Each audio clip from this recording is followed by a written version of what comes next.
Hello everyone, my name is Daniel Pyatt and welcome to my YouTube channel. My goal is to help as many martial artists as possible in their journey and study of Jujitsu, whether you're a complete beginner or an experienced martial artist. I do new videos every Friday, so if you like and enjoy this video, then please click subscribe to get them. So this week we're going to look at part 2 of a little mini-series that we're doing looking at the application of stances. So last week we did a video titled 5 things that everybody should know about stances. We call it the 5 L's, so you'll be able to find a link to that in the description below. And that was me explaining some sort of basic premises on stances and their use. This week we're going to look at a very specific application of 2 stances, Neko ashi and Gyaku ashi, or cat stance and reverse cat stance.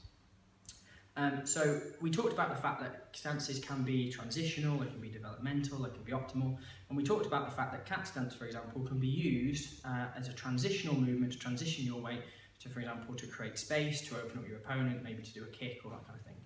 But it can also be used within different techniques. So we're going to look at how those 2 stances are crucial in an effective entry to Juji gatame, which is straight arm lock, which is a fundamental technique in Jujitsu. So it doesn't really matter what the attack is or the defence for the first part of this. I'm going to focus more on once your opponent's on the floor. So for the first bit, if you're practicing this in your own dojo, it doesn't matter what takedown you use to start. So we'll just get it nice and simple. So we've got a shoulder throw, and I throw my opponent down. So when I get to this point, first of all we're going to use Neko ashi, cat stance, and then we're going to use Gyaku ashi. Now, before I do that, I'm going to show one of the problems, well, 2 of the problems of getting into Juji gatame. So Juji gatame is straight arm lock. One of the problems that sometimes you get is this. And that in the process of entering into Juji gatame, my opponent practically is having a holiday. So if I just go here, and there is no tension on my opponent, I'm not using my knees to put him under any pressure and cause any pain, he's comfortable, which means he can turn, he can roll, he can do all those kind of things. The second problem that sometimes you have is stepping once and then stepping again. And if my opponent stays there long enough for me to fall back and do Juji gatame, then I'm fighting a muppet. So I need to make sure that I have a fast way of entering into the technique. So once we've got the throw, the first thing that we want to do is we want to go into cat stance. So in cat stance, the weight is on the back foot and the front foot is contracted in. And what we're going to use this for, so once we've done the throw, is my foot goes into the back, I stamp, I pull that back, so that if I just from this position don't do anything else, and just push my heel down, you can see how it makes Alan's body turn, because my heel is now across the throat. So I'm threatening with the strangle, or the choke. So that's my first position. Now the other thing is that because of where my knee is, my weight is just behind the shoulder at this point.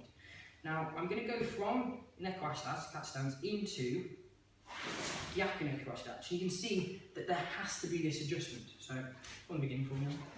So we use that transition from Neko ashi into Gyaku ashi in order to put pressure behind the shoulder, so that all of the time when you're transitioning, your opponent should be controlled and to some extent under some degree of duress or pain. So as the punch comes, any throw you do, and then here, in, pull that into the chin, and then bring the weight forward. So you can see at this point, my opponent's turned right over. Okay? The more I turn him over, the more I will be able to get the lock from standing. If my opponent is here, that is never going to happen.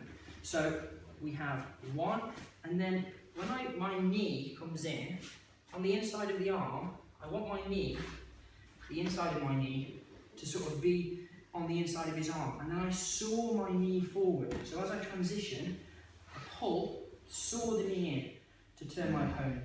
Then, because I've got that pressure, then I drop my bomb as close as I can to my opponent. And I end up now with a very nice and tight Juji gatame. So by the moment I hit the floor, it's going to be easy for me to execute the arm lock. Okay? So, one more time. Like I say, it doesn't matter what the throw is. When you get to here, stamp, pull back. So I'm in my cat stance, my Neko ashi, push forward into Gyaku ashi to create that tension. That is what I need as I'm dropping. I can get the arm lock from there, and then I drop tight as I can, keep him down, and then get the arm lock. What finish I do from there is entirely up to me. Obviously I've just broken his arm, so he should be moderately cooperative.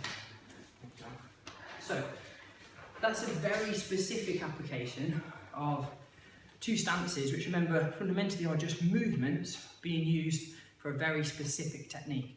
But it's really important that whatever technique you're doing, that you always consider what your opponent can do to you, and always think about how they can escape, because just assuming that they're going to stay there isn't a good idea. So you need to make sure that you have that aspect in whatever technique you're doing where you analyse it and think, what if? I would suggest not doing that right at the start of learning a technique, because often it detracts from the primary function. But if you're more experienced, you need to make sure that that is a regular part of your training, that you question the details so that you can make the technique effective and work whenever you want. So next week we'll look at a different, very specific application of a stance again. So I'll put a link to that at the end of the video, and if you want to check out our other videos, you can click the link there, and you can click subscribe by clicking the button in the bottom right hand corner, or by clicking my face, which will be around about here. So see you next week, guys. Hope you enjoyed the video. See you in the comments.